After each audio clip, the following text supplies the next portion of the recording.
Pancasila sebagai paradigma pembangunan. Pancasila adalah paradigma, sebab Pancasila dijadikan landasan, acuan, metode, nilai, dan tujuan yang ingin dicapai dalam program pembangunan. Kata paradigma berasal dari bahasa Inggris, yaitu paradigm, yang berarti model, pola, atau contoh. Nah, maksudnya apa sih Pancasila sebagai paradigma pembangunan? Pancasila sebagai paradigma pembangunan artinya Pancasila berisi anggapan-anggapan dasar yang merupakan kerangka keyakinan yang berfungsi sebagai acuan pedoman dalam perencanaan, pelaksanaan, pengawasan, dan pemanfaatan hasil-hasil pembangunan nasional.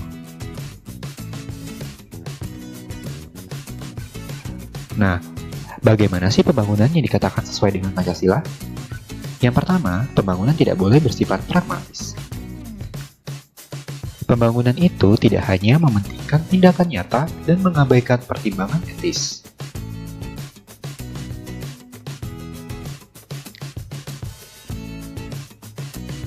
Pembangunan tidak boleh bersifat ideologis, yaitu secara mutlak melayani ideologi tertentu dan mengabaikan manusia nyata.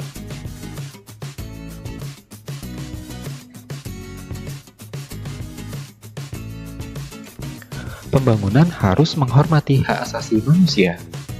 Pembangunan tidak boleh mengorbankan manusia nyata, melainkan menghormati harkat dan martabat bangsa.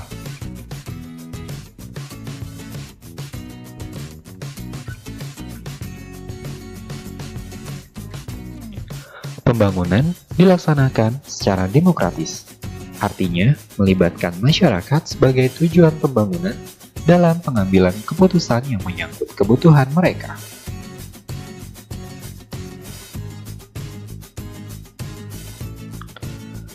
Pembangunan diprioritaskan pada penciptaan taraf minimum keadilan sosial, yaitu mengutamakan mereka yang paling lemah untuk menghapuskan kemiskinan struktural.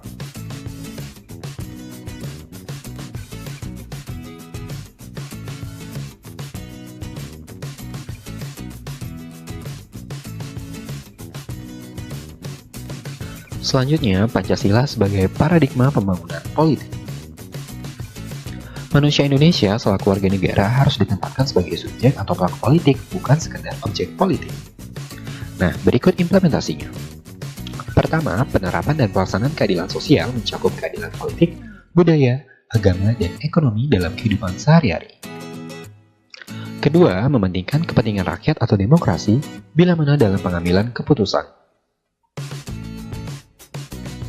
Ketiga, melaksanakan keadilan sosial dan penentuan prioritas kerakyatan berdasarkan konsep mempertahankan persatuan.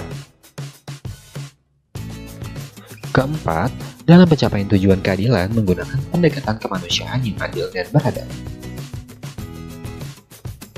Dan yang terakhir, nilai-nilai keadilan sosial, demokrasi, persatuan, dan kemanusiaan bersumber pada nilai ketuhanan yang Maha Esa.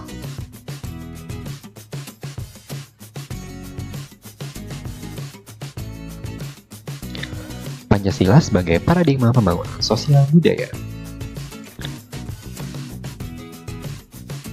Nah, nilai-nilai Pancasila itu memenuhi kriteria sebagai puncak-puncak kebudayaan. Dari sila pertama menunjukkan tidak satupun suku bangsa ataupun golongan sosial dan komunitas tempat di Indonesia yang tidak mengenal kepercayaan terhadap Tuhan Yang Maha Esa. Di sila kedua merupakan nilai budaya yang dijunjung tinggi oleh segenap warga negara Indonesia tanpa membeda-bedakan asal-usul kesukubangsaan, kedaerahan, dan golongan. Di sila ketiga, mencerminkan nilai budaya yang menjadi kebulatan tekad masyarakat majemuk di Kepulauan Nusantara untuk mempersatukan diri sebagai satu bangsa yang berdaulat. Di sila keempat merupakan nilai budaya yang luas persebarannya di kalangan masyarakat majemuk Indonesia untuk melakukan kesepakatan melalui musyawarah. Dan di sila yang kelima, betapa nilai-nilai keadilan sosial itu menjadi landasan yang membangkitkan semangat perjuangan bangsa Indonesia.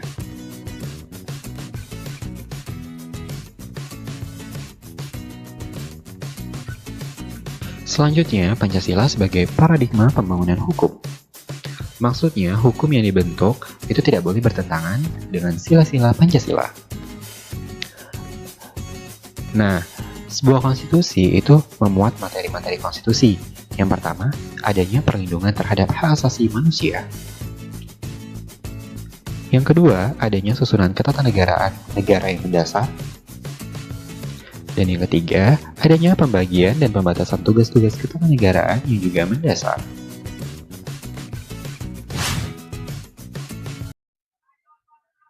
Assalamualaikum warahmatullahi wabarakatuh. Perkenalkan, kami dari kelompok 9 akan menjelaskan tentang Pancasila dalam konteks pembangunan nasional. Sebelum memulai presentasi, kami akan memperkenalkan identitas kami. Pertama, perkenalkan nama saya Rizky Aditriansyah dengan NPM 205060179. Lalu ada Tarisa Artamevia dengan NPM 205060185.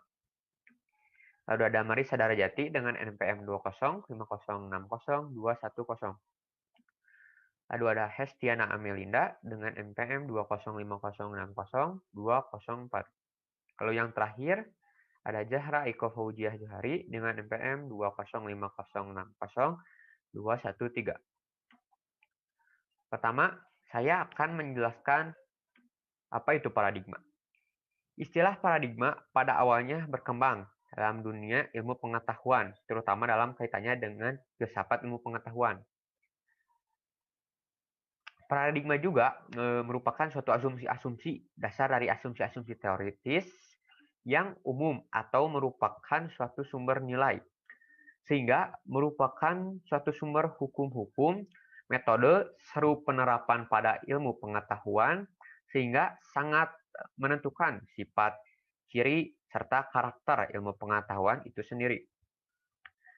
Paradigma itu juga sendiri merupakan asumsi-asumsi dasar dan asumsi-asumsi nilai atau merupakan sumber nilai, sehingga merupakan suatu sumber hukum, metode, serta penerapan dalam ilmu pengetahuan yang menentukan sifat, ciri, serta karakter ilmu pengetahuan itu sendiri. Lalu, arti paradigma ditinjau dari asal-usul dari beberapa bahasa, diantaranya menurut bahasa Inggris, paradigma berarti keadaan lingkungan. Sedangkan menurut bahasa Yunani, paradigma yakni para, yang berarti di samping, di sebelah, dan dikenal. Kemudian, menurut kamus psikologi, paradigma diartikan sebagai satu model atau pola mendemonstrasikan semua fungsi yang memungkinkan dari apa yang tersajikan. Atau secara singkatnya, paradigma itu merupakan cara pandang, nilai-nilai, metode-metode, prinsip dasar, atau cara memecahkan masalah yang dianut oleh suatu masyarakat pada masa tertentu. Dengan kata lain, paradigma adalah suatu model dalam teori ilmu pengetahuan atau kerangka pikiran. Baiklah, perkenalkan nama saya Hestiana Amelinda. Di sini saya akan melanjutkan presentasi dari teman saya, yaitu mengenai materi Pancasila sebagai paradigma di bidang politik. Yang dimaksud dengan paradigma pembangunan politik adalah meletakkan nilai-nilai yang terkandung dalam Pancasila sebagai sumber nilai politik. Sumber nilai politik harus mengacu pada nilai-nilai Pancasila, terutama pada sila keempat. Selaku warga negara harus ditempatkan sebagai subjek atau pelaku politik, bukan sekedar objek politik. Karena Pancasila bertolak dari kodrat manusia, maka pembangunan politik harus dapat meningkatkan harkat martabat manusia. Sistem politik Indonesia yang bertolak dari manusia sebagai subjek harus mampu menempatkan kekuasaan tertinggi pada rakyat. Kekuasaan yang dimaksud adalah kekuasaan dari rakyat, oleh rakyat, dan untuk rakyat. Sistem politik Indonesia harus dikembangkan atas asas kerakyatan, sesuai dengan sila keempat Pancasila. Materi selanjutnya yaitu Pancasila sebagai paradigma di bidang hukum.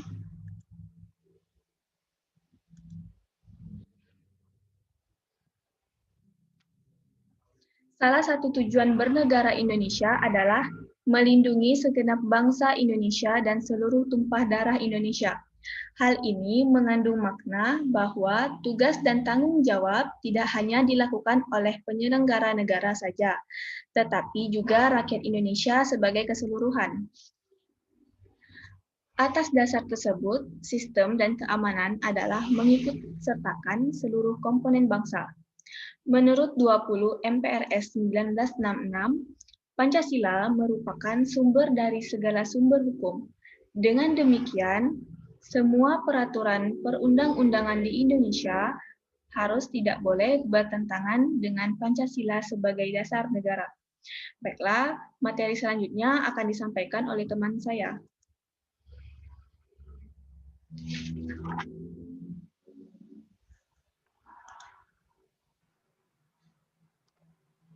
Bismillahirrahmanirrahim. Selanjutnya saya akan menjelaskan Pancasila sebagai paradigma dalam pembangunan ekonomi. Poin yang pertama ada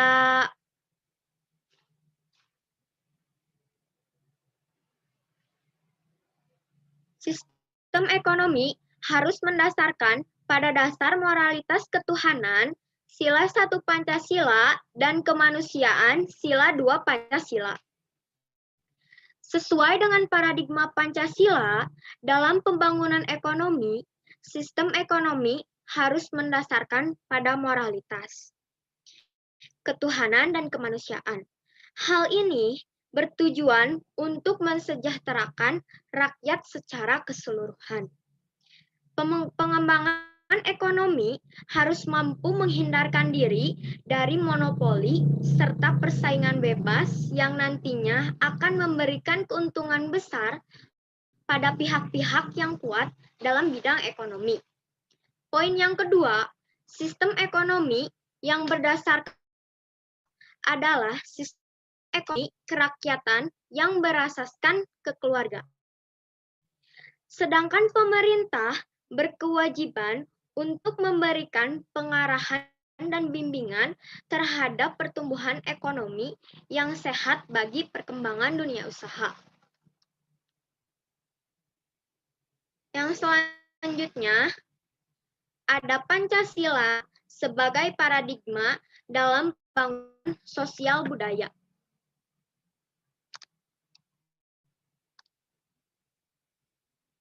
Pancasila pada hakikatnya bersifat humanistik, karena memang Pancasila bertolak dari hakikat kedudukan kodrat manusia itu sendiri. Hal ini sebagaimana tertuang dalam sila kemanusiaan yang adil dan beradab.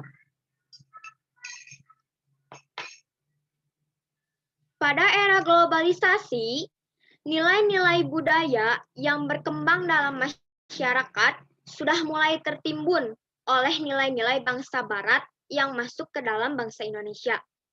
Nyaris semua penduduk Indonesia terpengaruh oleh budaya-budaya tersebut.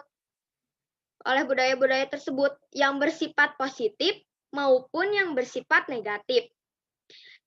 Dengan masuknya budaya-budaya asing tersebut, masyarakat mulai meninggalkan nilai-nilai budaya yang sudah ada dalam ruang lingkupnya sendiri. Dan mereka lebih memilih budaya-budaya bangsa Barat yang bahkan tidak sesuai dengan nilai-nilai yang terkandung dalam Pancasila. Hal tersebut membuat yang Barat atau menirukan tarian-tarian orang Barat yang memiliki unsur pornografi atau contoh yang lainnya yang masih banyak tradisi-tradisi orang Barat yang ditirukan oleh orang Indonesia. Sudah menjadi tugas pemerintah untuk mengingatkan serta mengarahkan masyarakat untuk kembali menerapkan aspek budaya yang berdasarkan nilai-nilai kemanusiaan, nilai-nilai ketuhanan, dan nilai keberadaban. Oleh karena itu, pembangunan sosial sosial budaya harus mampu meningkatkan harkat dan martabat manusia, yaitu menjadi manusia yang berbudaya dan yang beradab. Sekian dari saya. Materi selanjutnya akan disampaikan oleh teman saya, yaitu Zahra.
Bismillahirrahmanirrahim. Saya Marisa Gadajati, melanjutkan dari teman saya.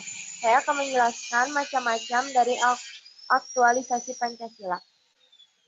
Aktualisasi Pancasila merupakan penuangan nilai-nilai Pancasila ke dalam norma-norma yang berlaku di kehidupan berbangsa dan juga bernegara.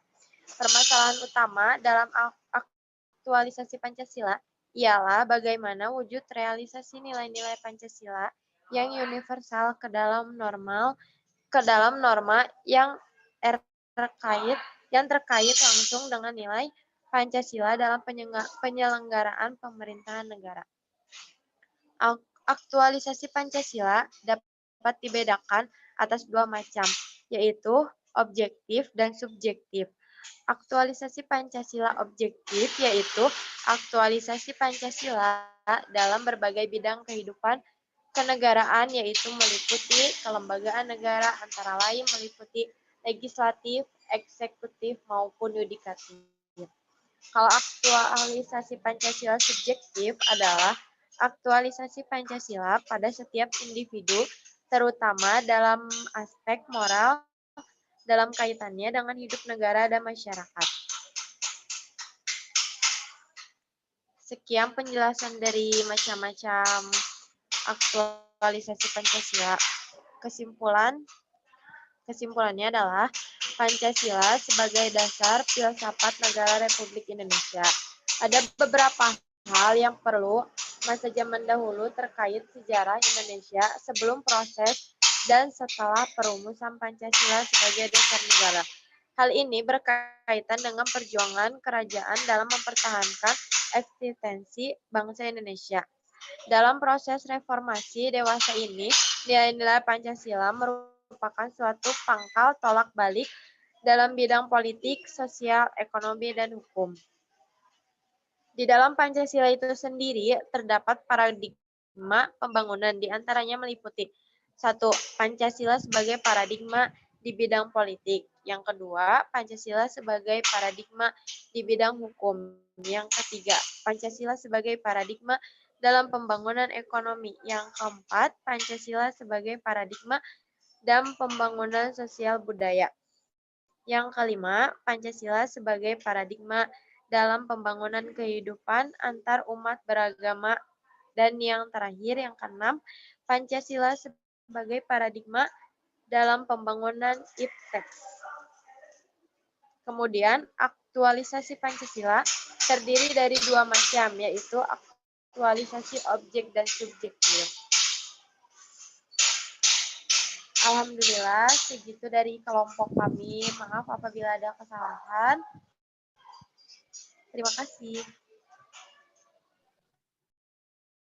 Selamat pagi Indonesia. Masih semangat kan untuk membangun tanah air tercinta? Setelah kita temukan usaha yang akan dikembangkan di kawasan perdesaan kita, selanjutnya kita akan buat perencanaan pembangunan kawasan perdesaan berdasarkan usaha tersebut. Yuk simak apa saja yang perlu kita persiapkan. Perencanaan pembangunan akan kita kembangkan berdasarkan konsep kewirausahaan berbasis komunitas. Artinya, usaha yang dibangun melibatkan masyarakat secara berkesinambungan dengan semangat saling bertumbuh dan berkembang bersama. Kegiatan dilaksanakan secara terorganisir, tahap demi tahap, bertujuan memperbaiki kondisi ekonomi, sosial, dan kebudayaan masyarakat untuk mencapai kualitas hidup yang lebih baik. Nah, langkah pertama yang akan kita lakukan adalah merancang model usaha dengan metode bisnis model kanvas. Metode ini digunakan untuk melihat gambaran besar perencanaan usaha. Bisnis model kanvas terdiri dari 9 aspek yang tersusun dalam blok-blok yang terstruktur. Untuk memudahkan kita dalam memahami setiap aspek, kita gunakan contoh kasus potensi pembuatan pakan ternak. Mulai dari aspek pertama, yaitu produk yang ditawarkan. Kita harus memiliki spesifikasi produk yang ditawarkan dan manfaatnya bagi konsumen. Lalu, segmentasi pelanggan, siapa yang akan membeli produk kita? Hubungan dengan pelanggan adalah strategi yang kita gunakan untuk menjaga hubungan baik dengan pelanggan. Sedangkan saluran distribusi mendeskripsikan media yang kita gunakan untuk menjual produk kepada konsumen. Sumber penghasilan menjelaskan cara perusahaan untuk mendapatkan pemasukan. Aktivitas kunci menunjukkan kegiatan utama yang akan dilakukan untuk menjalankan usaha. Sumber daya kunci adalah sumber daya utama yang harus dimiliki untuk membuat produk. Partner kunci adalah mitra utama yang diperlukan untuk mengembangkan usaha. Sedangkan struktur biaya memperlihatkan komponen biaya yang dibutuhkan untuk menjalankan usaha. Dalam menjalankan suatu usaha, kita juga perlu memperhatikan sistem rantai nilainya, yaitu rangkaian kegiatan mulai dari perencanaan produksi, proses pembelian bahan baku, proses produksi, hingga proses distribusi ke konsumen. Misalnya, usaha pakan ternak membutuhkan bahan baku berupa jerami, bekatul, tebon, tetes tebu, probiotik, dan air. Dimulai dari pengangkutan bahan baku dari gudang ke lokasi produksi, pembuatan pakan ternak dengan mesin giling, pengemasan pakan ternak, pemasukan pakan ternak ke gudang barang jadi, dan penyimpanan dalam gudang. Sistem rantai nilai yang baik adalah sistem produksi yang dapat menghasilkan sejumlah produk berkualitas dengan biaya murah dan waktu yang singkat. Setelah itu, perlu dilakukan penguatan pasar agar kita dapat mempertahankan kelangsungan usaha, mengembangkannya, dan mendapatkan laba. Dimulai dengan menganalisis calon pembeli, lalu merancang strategi pemasaran yang tepat melalui 3 tahapan, yaitu segmentasi pasar atau pembeli, penetapan pasar atau pembeli sasaran, dan penempatan produk terhadap pesaing. Kemudian, kita menentukan strategi bauran pemasaran yang terdiri dari produk, harga, tempat, dan promosi. Semuanya dirancang sedemikian rupa hingga menghasilkan respon yang diinginkan dari pasar atau calon pembeli. Setiap usaha harus memberikan nilai tambah pada produk yang ditawarkan, yaitu transformasi produk dari keadaan semula ke keadaan yang lebih bernilai. Contohnya, dengan produk awal pakan ternak bisa dikembangkan menjadi suplemen ternak. Setelah itu, kita kembangkan dengan metode Ansoff Matrix kepada produk dan pasar atau pembeli yang baru. Langkah selanjutnya, kita akan melakukan perancangan manajemen usaha, yaitu proses perencanaan, pengorganisasian, pengkoordinasian, dan pengontrolan sumber daya untuk mencapai sasaran secara efektif dan efisien.